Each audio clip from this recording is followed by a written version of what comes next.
Good morning. I'm going to read in chapter 4. Now, when Jesus learned about the Pharisees and heard that Jesus was making and baptizing more disciples than John, although Jesus himself did not baptize, but only his disciples, he left Judea and departed again for Galilee, and he had to pass through Samaria. So he came to a town of Samaria called Sychar, near the field of Jacob had given to his son Joseph. Jacob's well was there. So Jesus, wearied as he was from his journey, was sitting beside the well. It was about the sixth hour. A woman from Samaria came to draw water. Jesus said to her, "Give me a drink." For his disciples had gone away into the city to buy food. And the Samaritan woman said to him, "How is that you, a Jew, ask for a drink from me, a woman of Samaria? For Jews have no dealings with Samaritans." Jesus answered her, "If you knew the gift of God and who it is that is saying to you, 'Give me a drink,' you would have asked him, and he would have given you living water." The woman said to him, "Sir, you have nothing to draw water with, and the well is deep. Where do you get that living water? Are you greater than our father Jacob?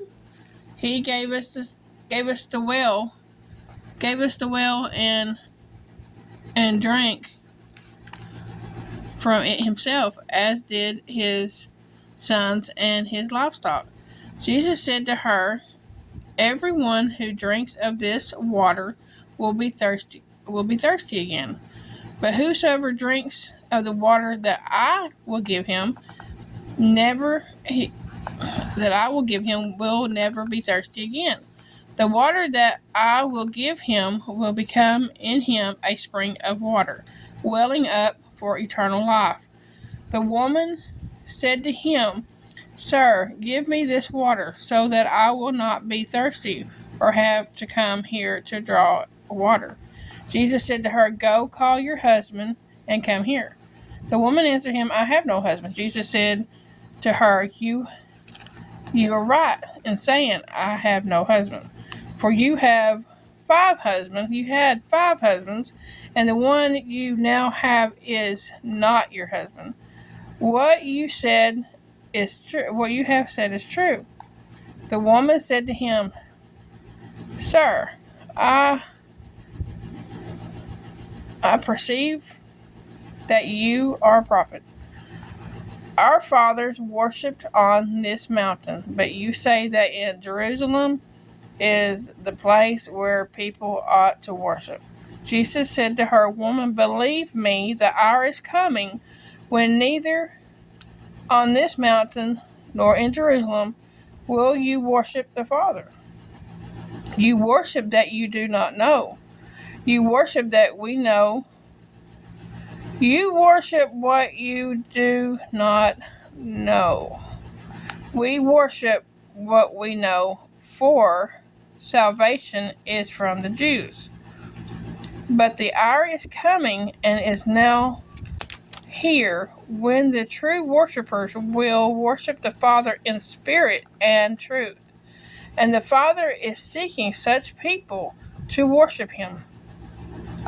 God is spirit, and those who worship him must worship in spirit and truth." The woman said to him, "I know that Messiah is coming, that he who is called Christ. When he comes, he will tell us all things." Jesus said to her, "I who speak to you am he." Jesus said to her, "I who speak to you am he." Just then the disciples came back. They marveled that he was talking with a woman, but no one said, "What do you seek?" or "Why are you talking with her?" So the woman left her water jar and went away into the town and said to the people, "Come see a man who told me all that I ever did. Can this be the Christ?"